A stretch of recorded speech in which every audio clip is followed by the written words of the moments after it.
Sure, so there's, I mean, lots of games have gore and they all work in different ways, but where the flesh system really takes it forward is how it has this progressive effect, so you can continue to damage in many, many different ways as you attack a zombie.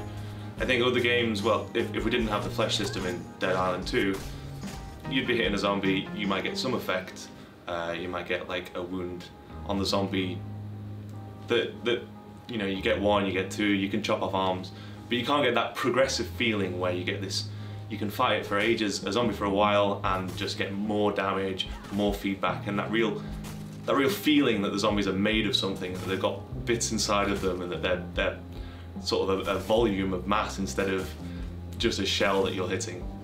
So it's really just a procedural way to damage characters in the game, and obviously Dead Island 2 is a zombie game. It's all about hitting zombies with things, usually at very close range, and so we really wanted to make sure that the impacts felt impactful. And obviously it's a zombie game, people want lots of gore, so we really came up with it as a method for just making the minute-to-minute gameplay more enjoyable and more fun and more visually spectacular, and also to sort of hit the tone of the that kind of schlocky, kind of pulpy, gory kind of horror tone that we've got. So yeah, it's a fundamental part of the game. It's entirely procedural, so all of the different zombie types, they're all sort of set up in the same way so that we can apply damage anywhere on the zombie, and it will you know, go through the layers of like skin, fat, and muscle, and then break through to the bones and the internal organs. Obviously the models are slightly different in terms of, like, one of the big crusher zombies has got much larger guts than a small zombie, but the system is entirely the same across all of them. There was a point early on where there was, you know, we had scheduled meetings about early parts of developing the game, and there was one about dismemberment, and it was sort of like the agenda of the meeting was how many points of dismemberment can we have, you know, what models do we need to divide these zombies into, what's the pipeline going to look like, and it was just before that meeting, in a way, we had a little bit of a, you know, knock our heads together before we go in and see what we want to say on our side.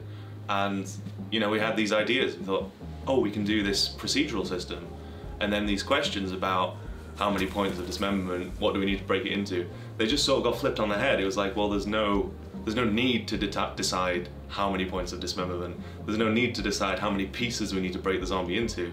We can do this procedural system, and it unlocks like so many things. And that was really early on, and I think it really drove that way of thinking about sort of attacking the zombies in the game, and even the content pipeline, right? Yeah.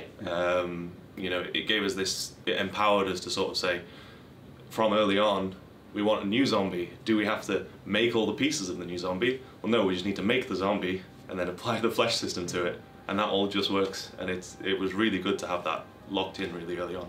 From the start, the way it works is, if we want damage to look different, we can just do that. We get an artist sets up like the damage parameters for a weapon. So those combinations, you say, we've got a sword and it needs to like slash in this way, it needs to dismember, or chop a zombie in half or whatever. That's something that we can just set up.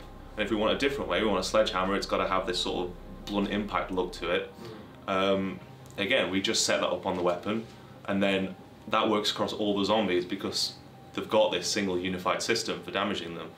So it was, yeah, it's been really nice that we can just sort of add things, and we don't have to go, oh, we need to change something to make this work with the system. It just works with the system.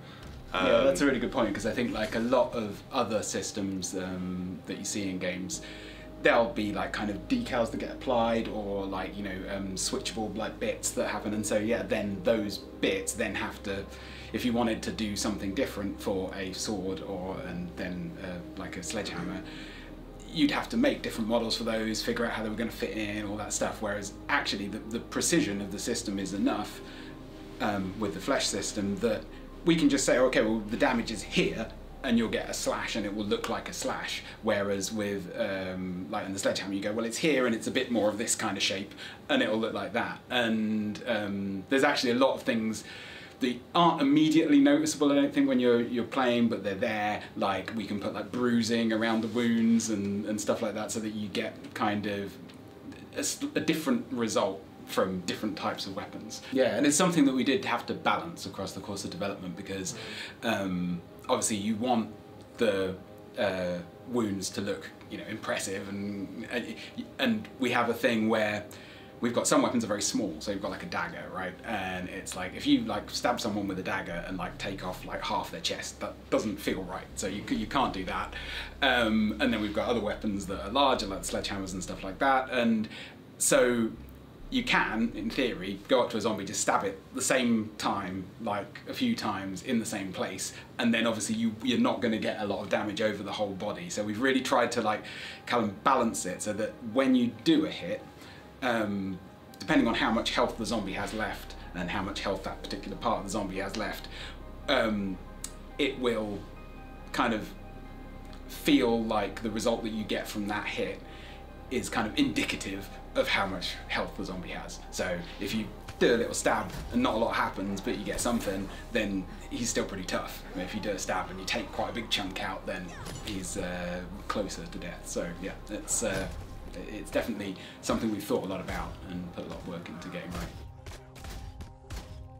And it's been really useful as well, because we've got a very large variety of zombies as well. So even like before you start damaging them, we've got, I don't know, hundreds, thousands, it's lots of different zombie models that you'll see, because we really wanted to get across, like, often when you play a zombie game, like the zombies are just this sort of grey kind of mass that all kind of look a bit like each other, you know what I mean? And it's, I think one of the things that we really wanted to get across because of the setting in LA was that, you know, well, these were people who used to actually live in LA before the zombie outbreak happened, and they're recognizable as that. They feel like people, you know, rather than just these sort of shuffling monsters.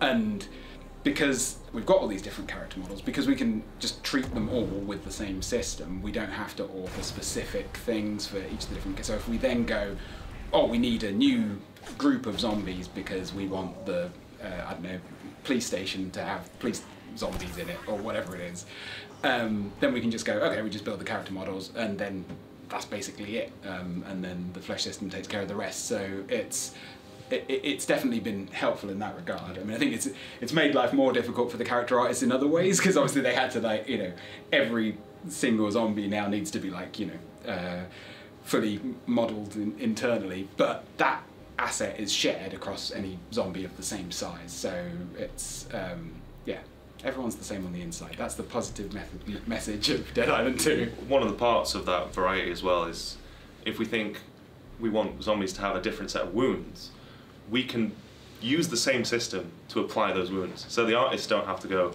oh, well, we want to model this zombie that's got half its torso missing. We go, no, just put the zombie in and then use the system to get rid of half the torso. Yeah, we've got like a splatter editor that you can use to take any zombie and then like modify the zombie, like put damage here, do like blood dripping down here or whatever, and then sort of save that state so that then when the zombie is spawned into the game, it'll look like that to begin with. How far you can go with it is sort of the natural product of how the system works. You know, it's procedural. The stopping point would have to be something we'd say, oh, well, we have to put a stopping point in it. You know, we've set up these zombies with this procedural gore system, this damage system, where you can effectively reduce them down to nothing. Why not sort of let that just go as far as it can go? Just have it so you can completely destroy them. I mean, it's the flesh system works in such a nice way in that regard that it would be something we'd have to artificially introduce if we wanted to limit that. Yeah, and I think we did. When we first started developing it, we had a version which was kind of it didn't go as far, because it was basically roughly the same technology in terms of damaging the kind of outer layer of the zombie, and then it would deform, and you'd get the kind of sort of, like I say, the layers of like skin, fat, muscle. But then once we got down to the muscle layer, that was basically another model of the zombie inside the outer model of the zombie. And then that was as far as you could go. and we found that it wasn't quite satisfying enough, because you'd go like, oh, I've damaged this zombie, and then you're like, all right, okay, now he's just like a kind of meat man, and I can't really do anything else. And that was when we came up with the idea of basically making them more like a kind of zombie pinata, where they're actually like kind of hollow and filled with organs, which I think really gives it that sort of next level of ridiculousness that I don't think I've seen anywhere else. I think you know, we've sort of aimed, we've talked about how we've aimed for sort of film style gore. You know, it's not real, it's like fake real from a film. It's supposed to look realistic, it's made out of real stuff, but it's got that extremeness to it. It's not supposed to make you think, oh, this is horrible, I don't want to see this. You're supposed to go, oh, this is horrible, I do want to see this, you know. I guess I can take it back to when I first saw like a movie like RoboCop, right? Like when I first saw RoboCop, it changed my life. And the bit where the guy falls in the toxic waste and then he gets like, oh yeah, melty, and then the car comes along and hits him and then he explodes and his head kind of bounces off the windshield. Like that was, that was a moment as a teenager when I saw that. I was just like, this is amazing. I didn't realise that anyone would go that far, you know what I mean? And I kind of wanted to recreate that feeling for other people, hopefully. A perfect combination of disgusted and impressed. Yes, exactly. Together. Disgusted, impressed. Don't know if there's a word for it. And also, it's like so far that you have to laugh as well. Yeah, like it's yeah. kind of, yeah. So that was the feeling that I was really keen to get into the game.